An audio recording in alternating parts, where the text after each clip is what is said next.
Hello, and welcome to an unplanned, impromptu FAQ hot take. FAQ 1.3 has just dropped, like literally half an hour ago, maybe less. I've had a chance to read through it. I'm going to go through, touch on the high points, talk about some of the interesting things that will change about the game as a result. Mostly positive, not 100%, but mostly positive, and what it might mean. Let's begin. So, first change off the bat, some clarification on how to handle measurement of mind layer. As you'll be aware, in the last FAQ, the requirement to measure between a mine and a trooper laying the mine using the mine layer skill was introduced. In this FAQ, the big notable change has been this is private information. Now, in Australia, I'm aware that actually a lot of communities were kind of just sort of unofficially playing this way already. Speaking as someone who was in one of those communities who did play mine layer as if it were private information, I'm very comfortable and very happy with this change. The problem with the old ruling was that it removed a lot of hidden information from the game. It heavily publicized that there were mine layers, who they were, where they were.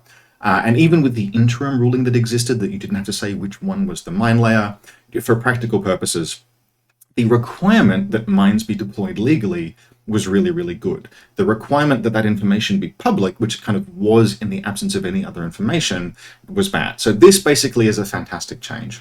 There's also some content there about how once you make the measurement, basically that's it, you're kind of locked in. You can't go back and change things. For practical purposes, this is not going to have a major effect. Just be aware and be careful that sort of like once you set how you want the mine to deploy, you make sure that it's legal and then you go, you play. One minor point to note is when you are checking to make sure the mine's deployment is legal, can you adjust it, is not 100% clear. You'll see there that it talks about when you're establishing the fire team, you can measure coherency and adjust the placement of troopers during the coherency check. My assumption is, and I'm going to play as if it's sort of the same with mines. You place the mine, you've decided where it goes, next to them, near the mine layer. If it turns out it was 8.1 inches, then you, during the check, during that resolution, you just make the adjustment, you push it back to within 8 inches, and then you're good.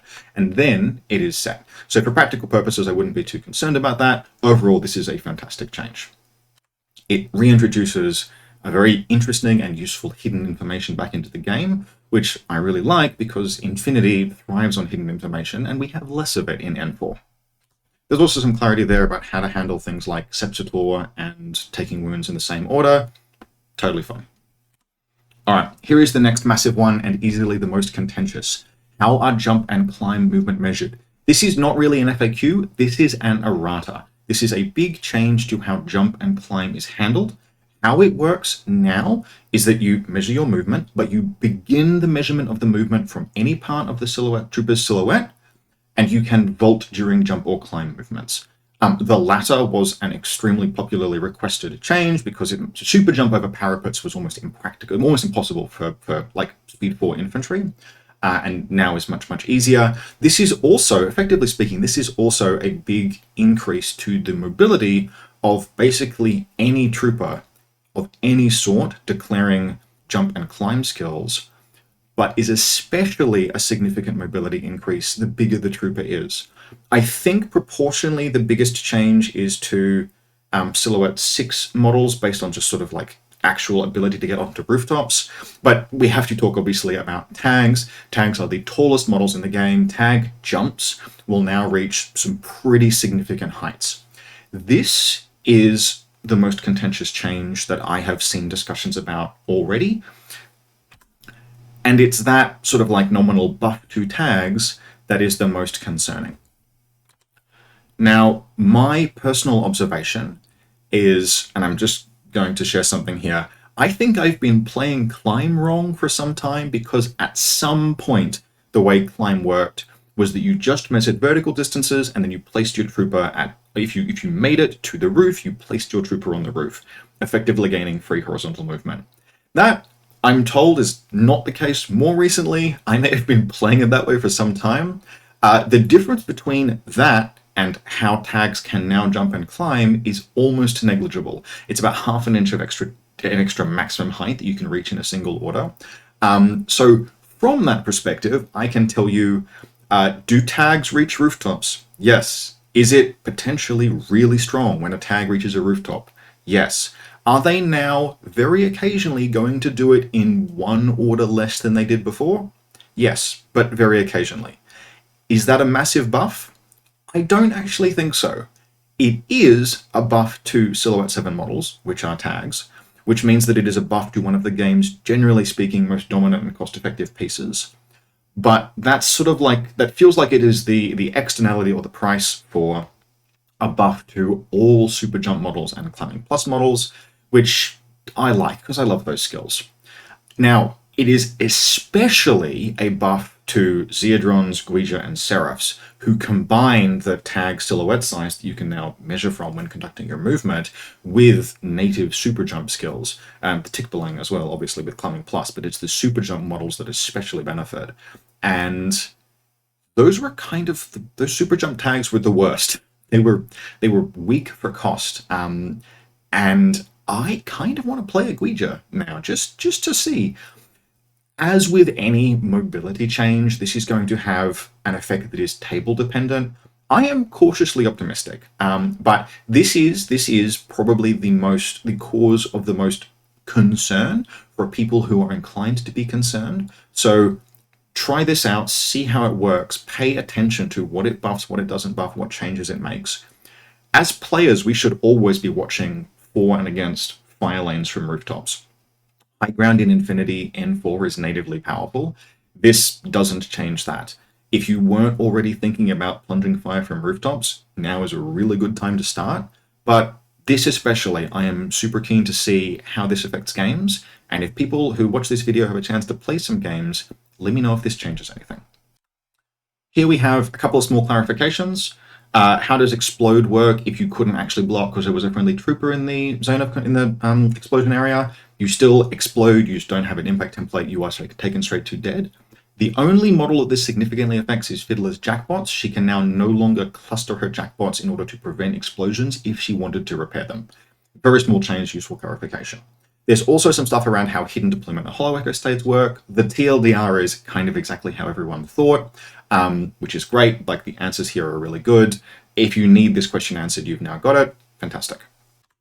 Okay, next big change, and again, not really an FAQ, functionally speaking, an errata.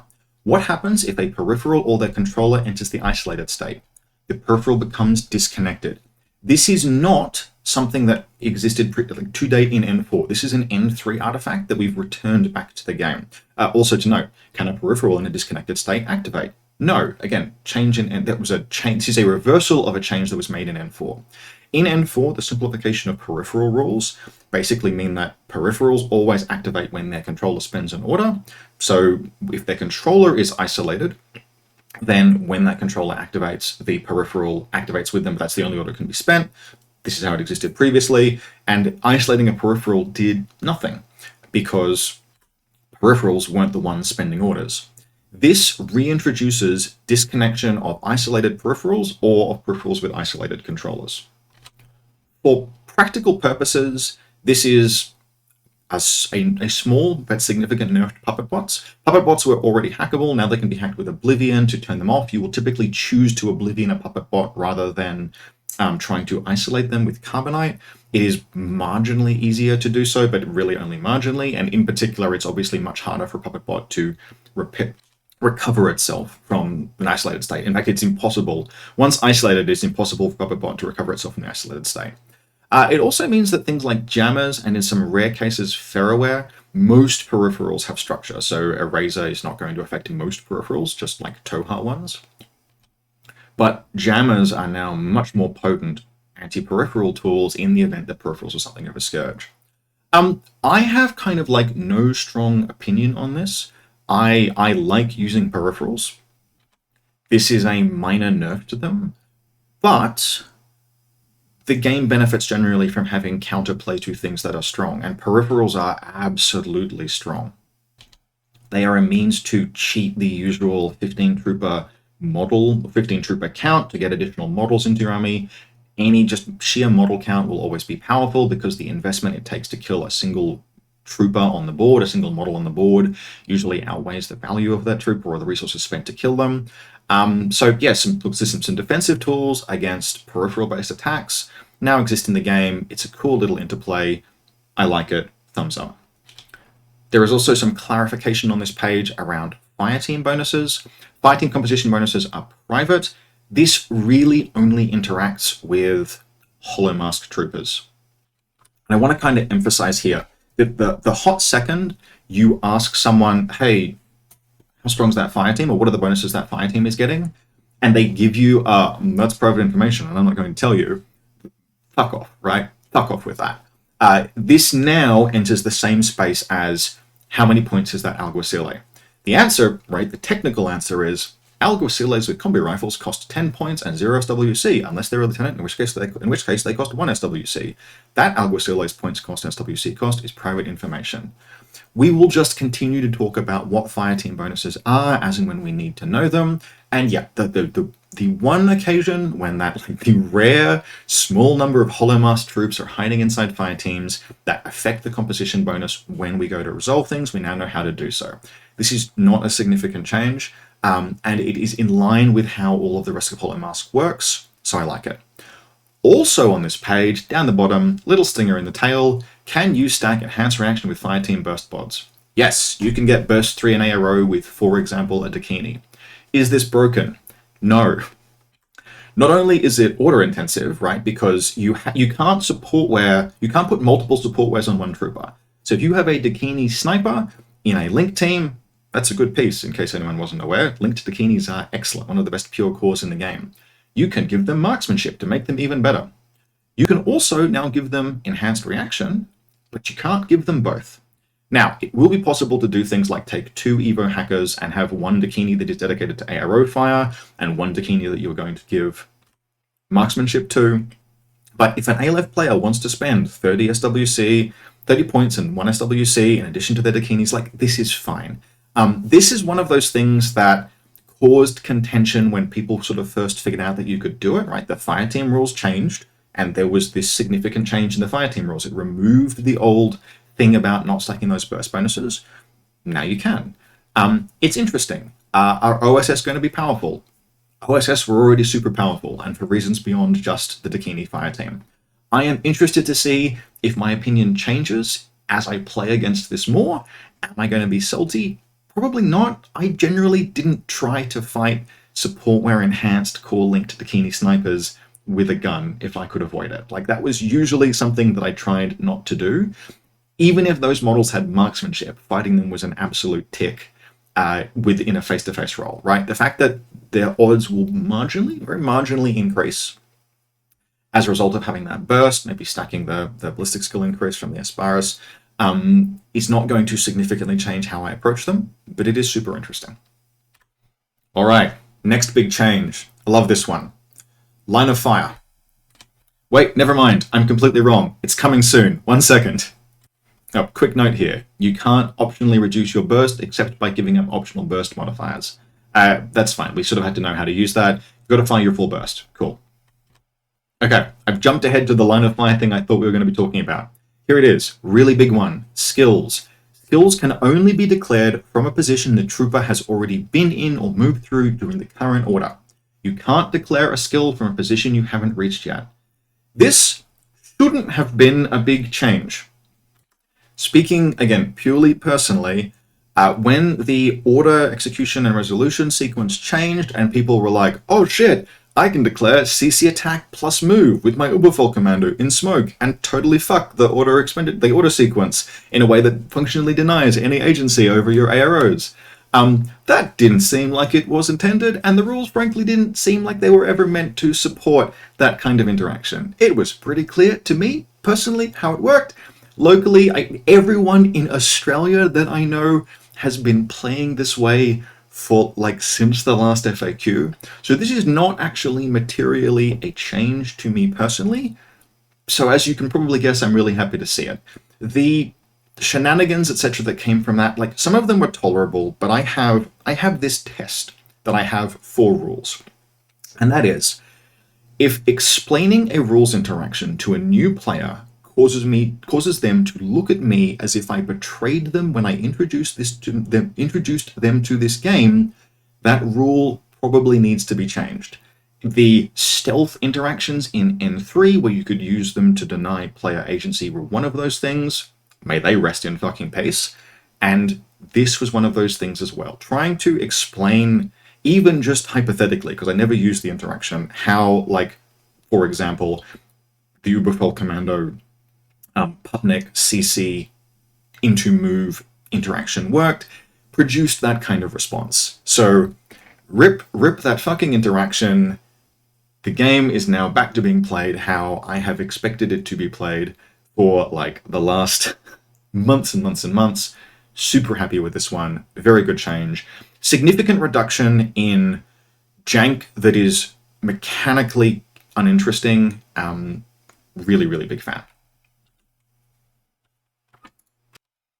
Okay, while we're on this page, next big change. Motorcycle. Remember previous season motorcycles? They're back. I love this. I actually really like that. There was some rumor that this would be added back into the game ever since the end of the previous ITS season, and I'm really happy to see this. I love bikes. I don't think there's a single bike in the game that is like broken powerful. Probably the strongest is Zolekia, probably still. It's certainly not the other twin, despite her buff. Even with some of the changes, like there have been bikes that got reductions in cost, actually. The rebalance sort of post-season ending. The big loser big loser among bikes when the season translated out was any bike with a gun. Any bike with a Red Fury, with a Spitfire, etc., not being able to take cover, even if you had mimetism, was still just such a like catastrophic disadvantage for most gunfighters. That it was back to warband bikers and like the occasional like Zondnaut. We would see Zondnauts, or for example, Lawkeepers, because their peripherals are fucking insanely good. So this coming back into the game opens up a category of bikes that had kind of been relegated back into insignificance by the seasonal change. I am super happy to see this back in the game. I really like it. It's just nice, right? It's bikes. The thing about particularly like bikes being powerful is they are inherently self-limited because they are silhouette 4 and can't go prone. So if you spam them, then you functionally are losing the ability to take cover anyway because the bastards just don't fit in your deployment zone. It is impossible, and I have tried, to effectively and efficiently spam bikes, which means that you can buff bikes, like you can push the envelope with bikes a little bit, and it's fine. The previous ITS season showed that. I'm glad this is back in the game. Super nice. Okay, last big one, and another admission that I probably was playing some rules wrong before.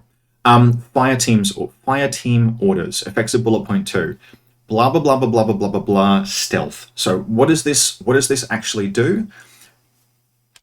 It reads as kind of like a clarification to how the fire team orders work, but the important thing there is that the other fire team members perform an idle while granting the fire team leader a set of bonuses. Before, fire teams all declared the same skill, but only the leader executed them. And that has significant differences on how stealth works. When you declare a skill, it's that declaration of the skill that determines whether or not stealth is active, or at least it did for a long time.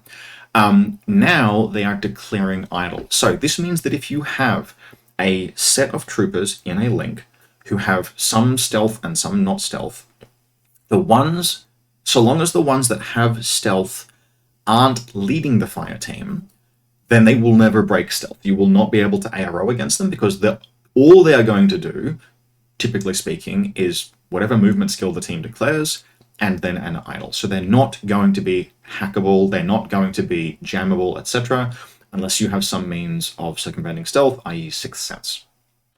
Now, this is another one of those things that I've had actually at least one person say, it's really fucking sucks. And in that conversation with that person, they spoke about how they use hacking a lot as part of their defensive mix, like really, really heavily. And as, like, for example, a hack player, I love me my jammers, I love me my hacking AROs. I understand that. Who does this affect practically? I mean, the biggest beneficiary is going to be still Phalanx Links, who now are not going to get the whole fire team spotlight. They're just going to get whoever activates. inside repeater area spotlight. Whoever actually performs the skill. Now, I don't think I was actually playing this wrong before. In fact, I'm relatively sure I wasn't. But I do recall playing during a period when we played this differently, because stealth has gone through a series of iterations, because stealth is a complicated rule to write for, because obviously it breaks the fundamental interaction between troopers. It stops you from declaring arrows. And like very early in N4, I ran into what was it? It was a Bulleteer linked with a Santiago killer hacker. The Bulleteer does not have stealth, and the Santiago killer hacker does. And it's moving into, basically, it's stage diving my hackers. And from that point onwards, I have sort of spent time learning how to ARO, defend against blah, blah, blah, against attacks by stealth. And incidentally, one of the reasons why I hugely value stealth as a skill. Stealth is on way less troopers than it used to be in N3, again, to call back to a previous edition. Stealth is now a rare and super valuable skill. It's no longer automatic on every trooper who has martial arts. If you have stealth, it's really useful. And if you have stealth in a link team, it's really useful, and it is now even more useful. Who is this a buff to? ASA, military orders. Again, notable scourges of the meta. But Steel Phalanx. And Steel Phalanx are a very strong faction. Now, Steel Phalanx typically were not hugely susceptible to hacking, but spotlights on Phalanx members that are moving up the field is pretty relevant. And you're going to be a little more limited in how you can declare those. This is not, for practical purposes, going to massively affect the performance of jammers, other than that you now can, as long as your fire team leader isn't in the jammer area, you're going to be kind of okay. But jammers would always have been going after link leaders anyway, because it breaks the fire team. So the things to which this is a buff, the fire team competition to this is buff, is relatively limited. There are some Toha fire teams that will benefit a little bit. There are like Sukiel commandos, basically. Military orders will like the flexibility that it gives them. It will allow them to focus more on where the link leader is standing relative to repeaters compared to where the whole fire team is standing. Phalanx, likewise. Those, as far as I can tell, are probably the main people who will benefit from this. But I sort of think the observation that I would make is that if you are taking a link team that is kitted out, usually these link teams with stealth, if that skill is relevant, it's because you're kitted out for close assault, and you are making a close assault through an enemy repeater network, then if the repeater network was the only thing standing in your way, your opponent kind of fucked up already. Defenses in Infinity should be mixed and layered. Repeaters become most powerful when they're combined with hard AROs, deployables, etc. Right? If you place a repeater so your opponent has to move through it, that's good. If you place a repeater so that it covers the position your opponent must occupy to declare a gunfight against a hard ARO piece, that's sort of like, that's the next level of effective defense. Now, does this partially help fire teams push through that kind of layered defense? Yeah, it does. Only partially. Does it help fire teams push through layered repeater and deployable defense? No, it has almost no effect on that. Very, very little. Because the whole fire team will declare dodge if the leader declares dodge, so it doesn't sort of apply in this case because dodge is one of those support skills. So nomads, for example, are going to have no issue whatsoever. If you're a Hack Islam player and you are using a Libertos, and you should be using a Libertos if you're a vanilla Hack Islam player, unless you're absolutely gagging for SWC, same deal. You want to layer your, especially if you're concerned, like if your Phalanx, I think, are the big one here. If military orders are making a close assault on me as a Hack Islam player, I'm probably okay with that as a game state, or like at least I'm interested to see where that goes. But it's like Phalanx making a close assault. If that's a thing that's happening, okay. You now want to, in particular, make sure that your shotgun and mine are in positions where you can threaten those AROs that force your opponent to dodge in the same space as your repeaters are covering. So this does not change what makes an effective defense. It will be interesting to see. Like the first time I play into this, and my opponent has a bit more flexibility with how, like, various Myrmidians are standing, we'll see how I feel about it. Overall, I don't consider this to be a huge impact FAQ, as in this particular change. I think this is going to be something that'll come up occasionally. Mostly it'll be a new thing for people to remember, but it offers some clarity around how the whole fire team situation actually works. So I've skipped over a few things, but those really are the high points. The short version of what has changed throughout this FAQ: big jump and climb rework, especially good for super jump and climbing plus, peripherally buffs tags. Every shoot move or CC move shenanigan has been removed. Most players that I know didn't play with them anyway. Mine layer measurements are now private information. Most players that I know are playing with that anyway. Confirmation that you can reach burst 3 and ARO by combining sportwear with link teams. To my knowledge, that was rules written already, but good to have clarity.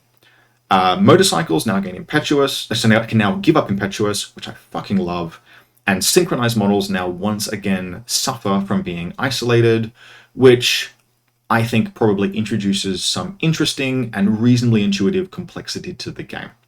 Overall, do I like this FAQ? Yeah, I fucking love it. I really, really like this. I'm super keen to play with some of these changes. I'm keen to see if some of the pieces that I'm currently using suffer from them or benefit from them. And for like the first time in all of N4, I want to put a Guija on the table. So that's new. Anyway, that concludes my hot take. Hope you enjoyed this. Comment down below your thoughts, and in particular, if you have any experiences, if you get to play a game with the new FAQ and some of this stuff comes up, I am super keen to hear how it went for you. Hope you enjoyed this, and I'll see you next time.